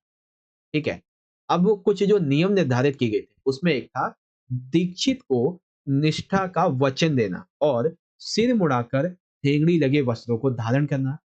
उसके बाद जब शेख या पीर की मृत्यु हो जाती थी, ठीक है, तो उसकी जो दरगाह थी, उसके मुरीदों के लिए एक भक्ति का स्थान बन जाती थी। लोग आध्यात्मिक और अपनी ऐहिक कामनाओं की पूर्ति के लिए उनका आशीर्वाद लेने आते थे। फिर उस परिपाटी पीर की जो दरगाह थी, इस पे जियारत यानी कि दर्शन या तीर्थ यात्रा जाने के लिए एक परंपरा निकल चली, क्योंकि लोग ऐसा मानते थे कि मृत्यु के पश्चात जो पीर थे ये ईश्वर में एकीभूत हो जाते हैं और इनके दर्शन, इनकी तीर्थ यात्रा, इनकी जियारत से हमें भी बहुत ज्यादा लाभ मिलेगा। ठीक है, फिर और भी एक दो बातें हैं जो कि आप यहाँ पे समझ सकते हैं। ओके बच्चों, तो इस प्रकार से हम कह सकते हैं 11वीं शताब्दी तक सूफीवाद एक पूर्ण विकसित आंदोलन बन चुका। ओके बच्चों, अब इन्हीं दोनों क्वेश्चन को आइए इंग्लिश में समझते हैं। तो while describing the major structure found in royal center of Vijayanagara Empire, mention the ritualistic details of महानवी डिब्बा। तो क्या होंगी महानवी डिब्बा की रिचुअलिक डिटेल्स? मैन आंसर आपका यहाँ से शुरू, ठीक है, जो कि आप यहाँ से इजीली इसको रीड आउट कर सकते हैं। ओके, कंट्रोवर्सी भी आपको बतानी है। उसके बाद एक क्वेश्चन जो कि ऊपर दिया गया था, उसी का दूसरा क्वेश्चन है कि why the 11th century Sufism had become a fully developed movement, describe how. तो खानका के बारे में, उनके मुरीदों के बारे में, ठीक है, और भी जो कुछ कुछ बातें सिलसिला वगैरह की, उस परिपाटी की, वो सारी बातें आप यहाँ से बता दें। ओके। चलिए, अब यहाँ पे हमारा क्वेश्चन नंबर 30 जो कि बहुत ज्यादा इंपॉर्टेंट है। ये प्रश्न चैप्टर 1 से है और दूसरा है चैप्टर 2। प्रश्न है, हड़प्पा सभ्यता के इतिहास के पुनर्निर्माण के संदर्भ में पुरातत्वविदों को किस तरह की समस्याओं से जूझना पड़ता है? अर्थात हड़प्पा सभ्यता के जब हम इतिहास के पुनर्निर्माण की बात करें, तो ये जो पुरातत्वविद हैं, इनको कैसे कैसे समस्याओं से जूझना पड़ता है ये समझें। तो देखो, यहाँ पे एक टॉपिक है आपका, अतीत से जोड़कर पूरा करने की समस्या है, तो ये वहीं से लिया गया। ध्यान से सुनो। हड़प्पाई लिपि को पढ़ने में असमर्थता है, अर्थात आज तक हड़प्पा सभ्यता की लिपि को पढ़ा नहीं जा सका है। इसीलिए पुरातत्वविदों के लिए हड़प्पा संस्कृति के बारे में जानकारी प्राप्त करने के जो महत्वपूर्ण स्रोत हैं, वो क्या क्या है? उत्खनन के दौरान मिले अवशेष, जैसे कि मिट्टी के बर्तन, औजार, आभूषण, धातु, मिट्टी और पत्थरों की घरेलू वस्तुएं, यही स्रोत। तो इसीलिए जब अतीत को जोड़कर हम पूरा करते हैं, तो इसके इस समय हम खोजों का वर्गीकरण करते हैं। कैसे? अब जो भी खोज मिलती है, उसका होता है सबसे पहला सामान्य सिद्धांत, अर्थात जो भी खोज हुई है, जो भी मिट्टी का बर्तन, आभूषण मिला, हम ये देखते हैं कि प्रयुक्त पदार्थ जैसे पत्थर है, मिट्टी है, धातु है, हाथी दांत है या क्या है, पहले हम ये देखते हैं। दूसरा हम ये देखते हैं उपयोगिता, अर्थात जो वस्तु हमें मिली है, क्या वो एक औजार है, क्या वो कोई आभूषण है, या फिर दोनों है, या फिर किसी अनुष्ठान के उपयोग में लाई जाती थी। ठीक है, अब हमें जो चीज मिली, पहले हमने देख लिया क्या है, किस धातु की है, फिर हमने ये देखा वो उसका उपयोग कैसे किया जाता होगा, फिर तीसरा देखते हैं कि उसकी आधुनिक समय से तुलना कैसे होती है। तो पुरावस्तु की उपयोगिता की समझ अक्सर आधुनिक समय में प्रयुक्त वस्तुओं से उनकी समानता पर आधारित होती है, जैसे कि मन के चक्कियां, पत्थर, ये सभी आधुनिक समय में भी हैं। फिर होता है इनका संदर्भ का परीक्षण। तो हम ये देखते हैं कि जो वस्तु हमें मिली है, वो कहाँ से मिली है, क्या वो हमें घर से मिली है, क्या वो नाले से मिली है, कब्र से मिली है, भट्टी से मिली है। तो जहां से मिली है, हम उसका उपयोग वहां के हिसाब से पता करें। जैसे कुछ हड़प्पा स्थलों से हमें कपास के टुकड़े तो मिले हैं, लेकिन पहनावे के विषय में जानने के लिए हमें अप्रत्यक्ष साक्ष्यों का सहारा लेना पड़ता है। जैसे कि मूर्तियों में चित्रण, लाइक जो माता देवी की मूर्ति थी, रोहित राजा की मूर्ति थी, तो हम इसका सहारा लेते हैं कि इन कपास के टुकड़ों का उपयोग क्या पहनावे के लिए किया जाता होगा या नहीं। ठीक है, तो ये बात है थी। ओके, तो इतिहासकार हड़प्पा सभ्यता के अतीत के निर्माण में इन प्रकार की समस्या को जूझते हैं। अगला क्वेश्चन, मुद्रा शास्त्र क्या है तथा सिक्कों के विकास पर टिप्पणी कीजिए। तो आइए समझते हैं अच्छे तरीके से। सबसे पहले मुद्रा शास्त्र क्या है? देखिए, जैसा कि नाम से पता चलता है, मुद्रा प्लस में शास्त्र, अर्थात वह अध्ययन जो कि सिक्कों अर्थात मुद्रा के किया जाए। तो सिक्कों का अध्ययन ही मुद्रा शास्त्र है। इसके साथ ही सिक्कों पर पाए जाने वाले चित्र, उनकी लिपि, उनकी भाषा और उस मुद्रा, उस सिक्के की धातु, उसका संदर्भ क्या था, इन सभी का परीक्षण, इन सभी का विश्लेषण, इन सभी का अध्ययन मुद्रा शास्त्र कहलाता है। ठीक है, चांदी और तांबे के आहत सिक्के 6ठी शताब्दी ईसा पूर्व से प्रयोग किए जाने लगे थे, जो कि राजाओं के द्वारा जारी किए गए थे। और किस लिए? व्यापारियों के लिए, धनपतियों के लिए और नागरिकों के लिए। ठीक है, तो चांदी और तांबे के सिक्के कब जारी किए गए? 6ठी शताब्दी ईसा पूर्व। फिर हिंद यूनानी शासकों ने जारी किए। इन्होंने ऐसे सिक्के जारी किए थे जिसमें एक तरफ शासकों की प्रतिमा होती थी, एक तरफ उनका नाम हुआ करता।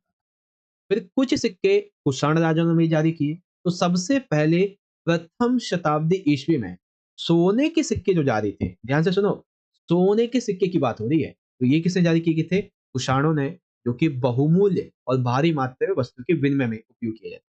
फिर गुप्त शासक, तो सोने के सबसे भव्य सिक्के, अर्थात ऐसे सिक्के जो भव्य सिक्के थे जिसमें उत्तम सोना था, ठीक है, वो सोना, जैसे बोलता है 24 कैरेट का सोना, तो वैसे सोने के सिक्के सबसे पहले गुप्त शासकों ने जारी किए।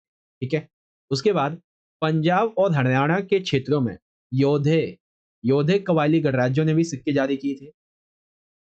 ठीक है, अब ये तो हो गए सिक्के जारी करने के बाद। अब आगे सुनो, दक्षिण भारत के बहुत सारे पुरास्थलों से बड़ी-बड़ी संख्या से हमें रोमन सिक्के मिले हैं, जिनसे हमें ये पता चलता है कि ये जो व्यापारिक एरिया था, ये राजनीतिक सीमाओं से बना नहीं था, अर्थात ये विभिन्न देशों से, विभिन्न राज्यों से हुआ करता था। रोमन साम्राज्य के पतन के बाद दूरवर्ती व्यापार में, यानी कि दूर के व्यापार में कमी आई थी, खास करके उन राज्यों, उन समुदायों, उन क्षेत्रों की संपन्नता पे असर पड़ा था जिन्हें इस दूर के व्यापार से लाभ मिलता था, खास करके टैक्स वालों। ठीक है। इस काल में नए नगरों और व्यापार के नवीन तंत्रों का उदय होने लगा। इस समय सिक्के मिलने कम हो गए। क्यों कम हो गए? तो 3 नंबर में क्वेश्चन आ सकता है कि सिक्के मिलने कम क्यों हो गए? क्योंकि वे प्रचलन में ही नहीं थे। ठीक है। किसी ने उनका संग्रह ही नहीं किया होगा। यद्यपि इस काल के सोने के सिक्कों का मिलने तो कम हो गए, लेकिन अभिलेखों में हमें सिक्कों का उल्लेख, उनकी विशेषताओं के बारे में पता चलता है। ठीक है। तो अब एक छोटी सी बात को थोड़ा और ध्यान से समझो। आपसे आपके पेपर में एमसीक्यू में क्वेश्चन पूछा जा सकता है कि सबसे पहले जो सोने के सिक्के थे ये किसने जारी करवाए थे? कुषाण राजाओं ने। भविष्य सोने के सिक्के गुप्त शासकों ने। शासकों की प्रतिमा और नाम के वाले सिक्के हिंद यूनानी शासकों ने। और सबसे पहले चांदी तांबे के सिक्के कब जारी किए गए थे? तो छठी शताब्दी ईसा पूर्व। ठीक है। तो इस प्रकार से मुद्रा शास्त्र वाले क्वेश्चन कंप्लीट हो गया। अब जो बच्चे इंग्लिश मीडियम के हैं तो यहाँ से देखें, what kind of problems do archaeologist have to face in reconstructing the history of Harappan civilisation describe. तो प्रॉब्लम क्या थी? फिर क्लासिफिकेशन सर्चेस का कैसे कैसे करते थे, general principle on the basis of utility comparison with the modern times, explain the context, और कुछ बात एग्जांपल के साथ। ठीक है। फिर मुद्रा शास्त्र क्या थे और किस कैसे कैसे सिक्कों का जो अध्ययन होता था, कैसे कैसे सिक्के थे, किसने किसने कैसे कैसे डलवाए थे, वो यहाँ पे कंप्लीट हो जाए। ठीक है। चलिए इस प्रकार से सेक्शन नंबर सी ये भी हमारा कंप्लीट हो गया, जिसके अंदर 8-8 नंबर के हमने टोटल 6 क्वेश्चंस किए, जो कि बहुत इंपॉर्टेंट। ठीक है। चलिए अब हम बात करेंगे अपने अगले सेक्शन की, जो कि है हमारा खंड नंबर डी। ठीक है। सोर्स बेस्ड क्वेश्चंस का ध्यान से समझिएगा। 31 इसमें हमें एक शोध दिया गया है, जो कि है खिलाफत आंदोलन क्या था। तो हम इसे पढ़ते हैं, क्योंकि खिलाफत आंदोलन के बारे में आपका एक 3 नंबर का क्वेश्चन बन सकता है बच्चों पेपर में। तो इसको हम पढ़ेंगे तभी समझ में। ठीक है। देखो, खिलाफत आंदोलन 1919 से 20 तक चला था। ये मोहम्मद अली और शौकत अली के नेतृत्व में भारतीय मुसलमानों का एक आंदोलन। इस आंदोलन की निम्नलिखित मांगे थी। सबसे पहली तो ये कि पहले के ऑटोमन साम्राज्य के सभी इस्लामी पवित्र स्थानों पर तुर्की सुल्तान अथवा खलीफा का नियंत्रण बना रहे। ठीक है। जजीरत उल अरब यानी कि अरब, सीरिया, इराक, फिलिस्तीन इस्लामी संप्रभुता के अधीन रहे, तथा खलीफा के पास इसने क्षेत्र हो कि वह इस्लामी विश्वास को सुरक्षित रखने योग्य बन सके। कांग्रेस ने इस आंदोलन का समर्थन किया और गांधी ने इस आंदोलन को असहयोग आंदोलन को मिलाने की कोशिश की। अपना जो इन्होंने 1920 में असहयोग आंदोलन चला रखा था, तो खिलाफत को उसके साथ में जोड़ने की कोशिश की। क्वेश्चन क्या है? खिलाफत आंदोलन कब और किसके नेतृत्व में शुरू हुआ था? तो खिलाफत आंदोलन 1919 में मोहम्मद अली और शौकत अली के नेतृत्व में भारतीय मुसलमानों का एक आंदोलन था। खिलाफत आंदोलन की मांगे क्या थी? तो अभी जो मांगे मैंने अभी पढ़ी थी वही मांगे थी। महात्मा गांधी ने किस दलील के साथ असहयोग आंदोलन को खिलाफत आंदोलन से जोड़ दिया? तो इन्होंने कहा कि तुर्की शासक कमाल अटाटुर्क के द्वारा समाप्त किए गए सर्व इस्लामवाद के प्रतीक खलीफा की पुनर्स्थापना की मांग कर रहा था ये खिलाफत आंदोलन। तो अगर हम इसको असहयोग आंदोलन में हम जोड़ लेते हैं, तो इससे हमें मुस्लिम समुदाय का भी समर्थन मिलेगा। इसीलिए महात्मा गांधी ने ये दलील दी और इसको अपने में शामिल किया। ठीक है। तो ये कॉन्सेप्ट था खिलाफत आंदोलन के बारे में। ओके। आगे बात करते हैं। Read the following source carefully and the answer question that given below. तो व्हाट वाज द खिलाफत मूवमेंट? तो आपके सामने ये है, खिलाफत मूवमेंट के बारे में आप पढ़ सकते हैं। क्वेश्चन के अंदर आपको सारे के सारे आंसर मिल जाएंगे। तो कब शुरू हुआ था, ये किसके द्वारा किया गया था, ये लिखा है। डिमांड क्या क्या थी, तो डिमांड भी लिखी हुई है। और दूसरा पॉइंट ये लिखा हुआ है। ठीक है। क्यों जोड़ा गया इसको नॉन कॉपरेशन मूवमेंट को? चलिए 32 है। यहाँ पे मीराबाई जी की जो कुछ पद हैं कृष्ण के प्रति प्रेम, उसके बारे में है। तो यह मीराबाई जी द्वारा रचित एक गीत का अंश है। अंगर चंदड़ की चित बनाऊं अपन हाथ जला जाऊं, कुछ इस प्रकार से है। एक और पद है, राणो जी मेवाड़ो मारो काई करेसी, मैं तो गोविंदा रा गुड़ गाश्या राणो जी ऋषि गाँव रखा सी। इस प्रकार से ये दिया गया है। ठीक है। क्वेश्चन समझते हैं। उपयुक्त पंक्तियों में मीरा जी के द्वारा कही गई पंक्तियां किसके विषय में? तो मीरा जी द्वारा अपने प्रेमी प्रभु श्री कृष्ण के लिए ये पंक्तियां कही गई हैं। मीराबाई जी भक्ति परंपरा की किस समय की सबसे सुप्रसिद्ध कवित्री हैं? तो लगभग 15वीं-16वीं शताब्दी। मीराबाई जी ने आम जिंदगी को चुनौती कैसे दी? अर्थात मीराबाई जी ने स्त्रियों के जो दायित्व थे, ठीक है, स्त्रियों के दायित्व जो थे उन्हें कैसे चुनौती? तो मीराबाई जी ने अपने पति की आज्ञा, एक माँ और एक पत्नी के जो परंपरागत दायित्व होते हैं इसको मानने से इनकार कर दिया। और उनकी ससुराल वालों ने जब उन्हें जहर देकर मारने की कोशिश की, तो वो मीराबाई जी राजभवन से निकलकर भागने में इस क्वेश्चन में कामयाब रही और मीराबाई जी ने राजमहल के ऐश्वर्य को त्यागा, एक विधवा के सफेद वस्त्र को धारण किया और एक सन्यासी की जिंदगी बिताई। एक और पॉइंट, इन्होंने जातिवादी परंपरा का विरोध किया। क्यों? क्योंकि मीराबाई जी के गुरु थे रैदास, जो कि एक चरमकार थे, और चरमकार जो थे, सिंपल सी बात है, इनको सुदृढ़ जो चंडल टाइप में थे उसमें रखा गया होगा मेरे हिसाब से, है ना। तो ये इस बात का प्रतीक है। ओके, तो ये चीज आपको समझ में आएगी। तो ये मीराबाई जी के बारे में कुछ क्वेश्चन। अगला, लव ऑफ कृष्णा, यहाँ पे कुछ लाइनें दी गई हैं जो कि आप पढ़ सकते हैं। बात करें क्वेश्चन आंसर की, तो आपके सामने सारे के सारे क्वेश्चन आंसर तीनों के तीनों एक ही बार में है। तो ये रहे आपके क्वेश्चन और ये रहे आपके सारे के सारे आंसर। ओके, चलिए अब यहाँ पे आ जाता है क्वेश्चन नंबर 33। ये है समुद्रगुप्त की प्रशस्ति। ठीक है, यहाँ एक प्रयाग प्रशस्ति का अंश है। तो क्वेश्चन को देखते हैं हम। क्वेश्चन ये है कि उपरोक्त उद्धरण कहाँ से लिया गया है? तो ये प्रयाग प्रशस्ति का अंश है। प्रयाग प्रशस्ति की रचना किसके द्वारा की गई? तो इलाहाबाद स्तंभ अभिलेख के नाम से प्रसिद्ध ये जो प्रयाग प्रशस्ति है, इसकी रचना हरिशेन के द्वारा की गई, जो कि स्वयं गुप्त सम्राटों के सबसे शक्तिशाली सम्राट समुद्रगुप्त के राजकवि थे। उन्होंने संस्कृत में की, किसने? हरिशेन ने संस्कृत में की। ठीक है, किसके कवि थे? राजकवि समुद्रगुप्त। प्रयाग प्रशस्ति के इस अंश में इन्हीं दो देवताओं के नाम और उनके तुल्य होने का वर्णन कीजिए। तो एक तो कुबेर जो कि धन के देवता थे, वरुण जो कि समुद्र के देवता थे, इंद्र जो कि वर्षा के देवता थे। ठीक है, या फिर अभी हैं यम जो कि मृत्यु की देवतुल्य है। इनकी बात। ठीक है, तो ये वाला तो बहुत ही आसान था बच्चों। ओके, यहाँ पे देख सकते हैं, ये जो है ना, जहाँ पे ये माउस का सर्कल है, यहाँ पे। उसके बाद यहाँ पे कि समुद्र प्रशस्त, तो आपके सामने ये पॉइंट यहाँ से पढ़ सकते हैं और क्वेश्चन के आंसर आपके ये रहे। ओके, चलिए 1 घंटा 10 मिनट हो चुके हैं। अब सबसे आखिरी प्रश्न की बात करते हैं, जो कि हमारा है सेक्शन नंबर ई, और ये है हमारा मैप बेस्ड क्वेश्चन। ठीक है, तो देखो मैप बेस्ड क्वेश्चन को मैं आपको पहले समझाता हूँ, फिर आगे बढ़ते। सबसे पहले देखेंगे, यहाँ पे दिया गया है राखी गढ़ी। तो राखी गढ़ी भैया कहाँ पे है? राखी गढ़ी है हरियाणा में। ठीक है, और हरियाणा में कहाँ है? ऊपर की साइड। अभी मैं आपको इंडिकेट करके बताऊंगा। ओके, दूसरा, सांची कहाँ पे है? सांची स्तंभ शिलालेख। तो आपको सांची जो है वो एक प्रकार का बौद्ध स्थल भी है। ठीक है, स्तूप है ना, और ये एक अशोक के संबंध में स्तंभ शिलालेख भी है। साथ ही सांची है कहाँ पे? तो सांची है आपका एमपी में।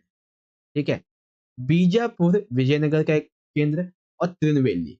तो बीजापुर बेसिकली कहाँ पे है? ये है कर्नाटक में, और त्रिनवेली जैसा कि नाम से त्रिनवेली यानी कि टी अर्थात ये तमिलनाडु में है। ठीक है, उसी रूपरेखा मानचित्र में ए और बी दिए गए हैं, जो कि राष्ट्रीय आंदोलन के महत्वपूर्ण केंद्र हैं। तो आइए समझते हैं।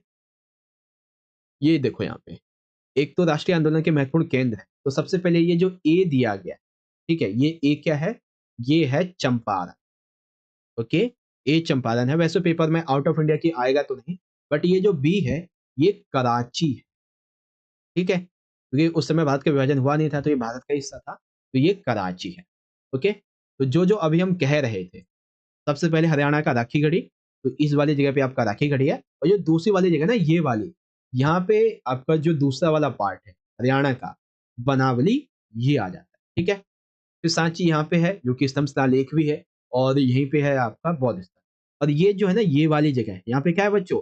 यहाँ पे क्या है? बौद्धम से स्थित यहाँ पे है भारहोद। ठीक है, अमरावती, इस वाली जगह पे आपका अमरावती है, और यहाँ पे नागार्जुन। बीजापुर यहाँ पे है। विजयनगर कहाँ पे है? तो विजयनगर इस वाली जगह पे है बच्चों, और तिरुनेलवेली यहाँ पे है। यहाँ पे आपका कांचीपुरम है। ठीक है, यहाँ पे आपका तंजावुर है। तो मैप आपको ना याद होना चाहिए, तभी आप समझ पाए।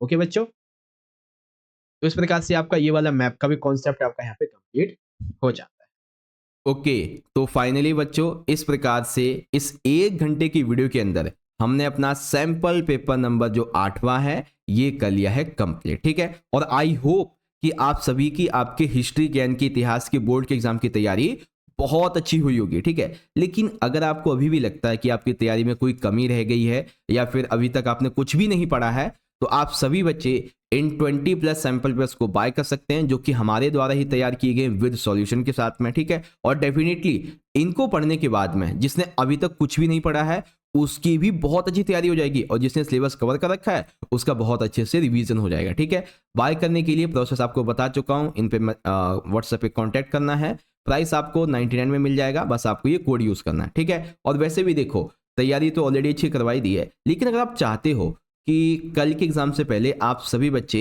1 से 2 सैंपल क्वेश्चन पेपर और भी सॉल्व करना चाहते हो तो सारे के सारे बच्चे कमेंट में एक टाइप करना मैसेज को और इस प्रकार से लिखना 2 SQPs नीड। ठीक है, 2 SQP नीडेड। ठीक है ना, इस प्रकार से लिखना तो मैं समझ जाऊंगा कि हाँ भाई बच्चों को अभी भी सैंपल पेपर्स सॉल्व करने हैं। ठीक है, तो आप मुझे बता देना।